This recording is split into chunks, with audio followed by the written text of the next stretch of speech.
New REI nurses. Take your career to the next level with NROCS, the Nurses in REI Communication, Knowledge and Skills online certificate program from ASRM. NROCS gives you practical applications you can use immediately and the opportunity to interact with other REI nurses and content experts. Increase your understanding of REI, make new professional connections, and gain confidence in your nursing role. To learn more about NROCS, visit asrm.org/nrcks.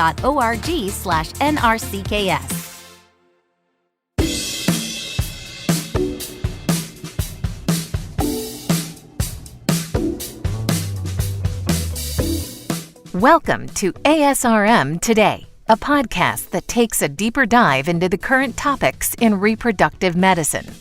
I'm Jeffrey Hayes. Today on the show, we are discussing methods and resources for physicians regarding recurrent pregnancy loss and really how to speak with patients about recurrent pregnancy loss. Joining us today to help guide us is Dr. Julia Woodward. Dr. Woodward is Associate Professor, Department of Psychiatry and Behavioral Science, Associate Professor, Department of Obstetrics and Gynecology, Director of Psychological Services Program, Co-Director of Third-Party Reproduction Program, Duke Fertility Center, and the Duke University Health System. Dr. Woodward, thank you so much for being on ASRM today. Thank you so much for the invitation. Really happy to be here. So recurrent pregnancy loss, I'm sure in most physician training that this is a very difficult, thing to encounter, because this means that you have to have very frank conversations, and, love to believe that everyone is always equipped or has sort of gone through it. But, we're still all human beings, and it's hard, when you're having to talk to someone about probably one of the most traumatic things in their life, right? So can you talk us through a little bit about the use of certain language, in having to deliver what is going to be probably a couple's worst nightmare? Absolutely. Yeah, I think that physicians find these cases to be some of the most challenging.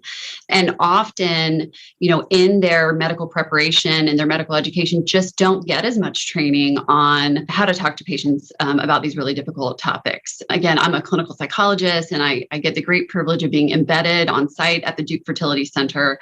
And so being able to help physicians feel more comfortable in having these conversations is one of my favorite parts of the work that I do.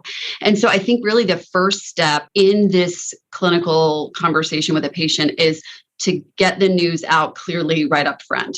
This is not a time for jargon. Things like products of conception, people get real confused about what's going on. What they need to hear is something like, "I'm so sorry, the fetus has stopped growing," or "I have some bad news to share. Your baby has died. Your baby is no longer growing."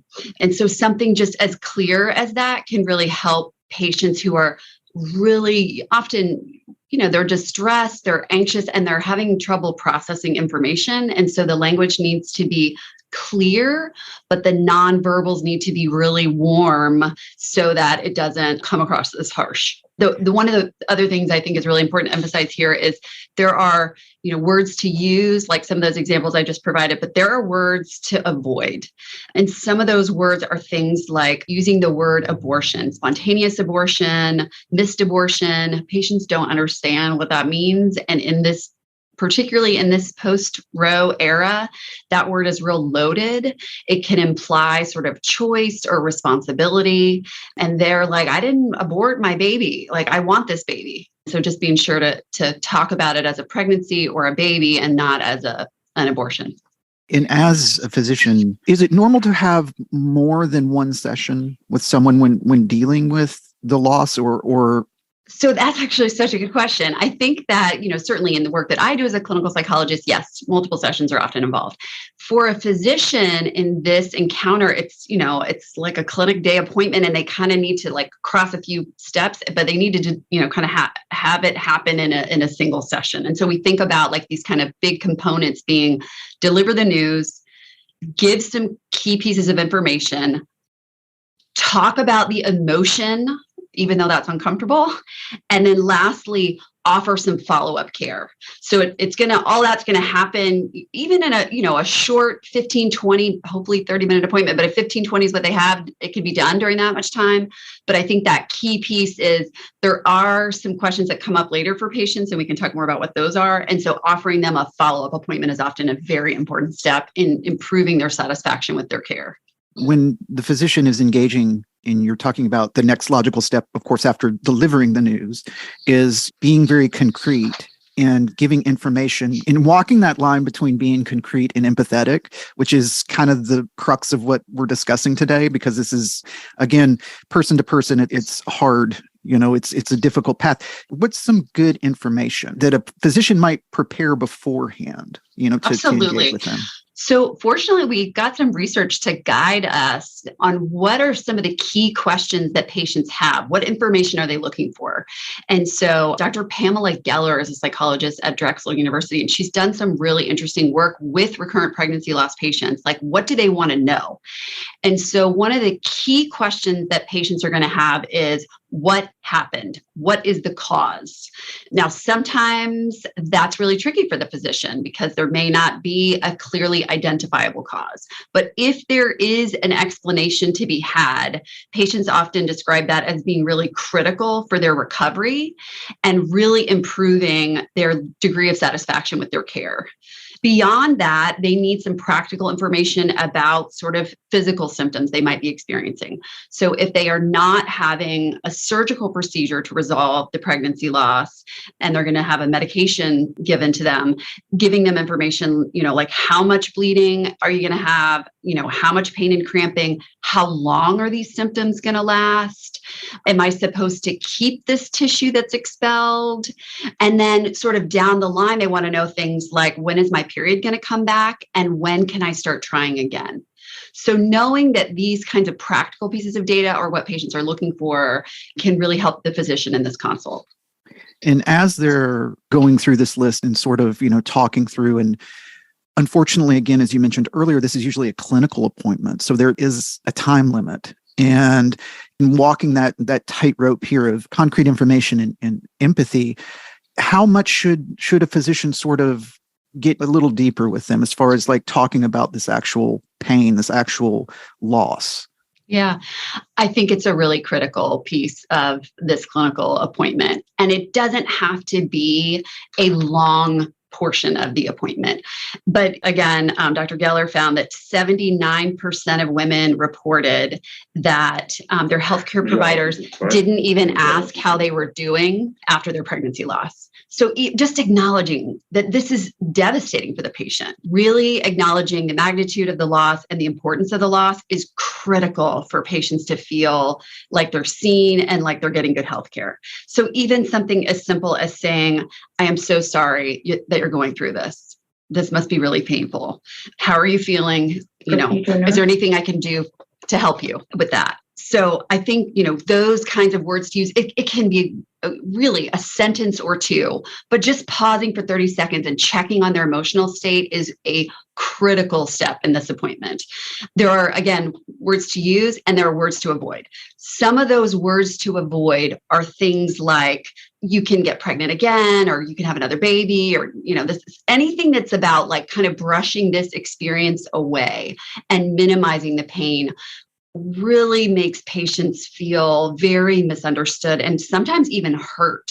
And physicians are such problem solvers. They are trained to come in a room and figure out what's wrong and figure out how to fix it. And in this moment, pausing to say, this is really hard, is a really important step, even though it may feel very uncomfortable for that provider.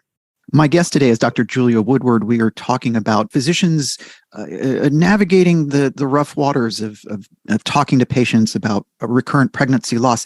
I only have one more question for you today, Dr. Woodward. In providing follow-up care, again, we're kind of guiding this and we don't want to rush people through it, but yet, it's still physician's appointments and, all of these things. And you're trying, a physician is trying to make sure that they're providing maximum care and empathy, but yet still maintaining a sense of clinical duty, as well. Is there some follow-up care that you can recommend that can be provided? Yeah, I think there's a couple of key pieces of information that patients can get at the end of that clinic appointment where they've gotten the news of the recurrent pregnancy loss. If there's anything that the physician can provide them in writing, that's really helpful, because this is a patient who is very likely to be distressed and upset, and they're not listening very well as a result. They're not retaining information well. And so if there's a handout that even could specify, like, these are common ways that folks feel after a loss, and here's some follow-up resources, referrals, anything that they can sort of look back on, it can be very helpful. Number one, something written. Number two, giving them a follow-up appointment. They're going to come up with questions after they leave the room with the physician, and they'll be kicking themselves that they didn't ask, and then they don't know how to get the information, and now they're trying to my chart the provider. And so being like, hey, come, let's set up a follow-up appointment in a couple weeks, if that's possible, to talk about what questions have come up in the interim. Again, patient satisfaction goes up a lot when they know that they're going to be held like that. And then lastly, it's really helpful if there can be a referral for some additional psychological support. So maybe the clinic has a mental health provider that they work with regularly. Maybe there is a pregnancy loss support group in the community, but just sort of knowing about the psychological resources that might be available in the place where that provider practices and sharing that information with patients is really helpful too. This has been wonderful, and thank you so much for coming on the show today to talk to us about this. I just want to really quickly too, you've done the SART Fertility Experts podcast as well for patients. Have you done more than one episode, or is it? I have done, actually, I think I've done 3 episodes, but I did do one where I interviewed a patient who had experienced recurrent pregnancy loss. And we really talked through both her clinical journey, but also what tools she learned in our work together and through her own exploration that really made a difference for her in being able to cope with her experiences. She's a wonderful resource of information. So that might be another place for providers to gain some more data. Absolutely. And what we'll do is we'll link to those episodes in our show notes so people can just click on that in the show notes and go right to those conversations. Dr. Woodward, again, thank you so much for coming on ASRM Today. It was really my pleasure. Thanks for having me. You can subscribe to the show on Apple, Google, or wherever you get your podcast and needs done. If you have questions about our show, you can email us, asrm@asrm.org. And until next time, I'm Jeffrey Hayes, and this is ASRM Today. This concludes this episode of ASRM Today. For show notes, author information, and discussions, go to asrmtoday.org. This material is copyrighted by the American Society for Reproductive Medicine and may not be reproduced or used without express consent from ASRM. ASRM Today series podcasts are supported in part by the ASRM Corporate Member Council. The information and opinions expressed in this podcast do not necessarily reflect those of ASRM and its affiliates. These are provided as a source of general information and are not a substitute for consultation with a physician.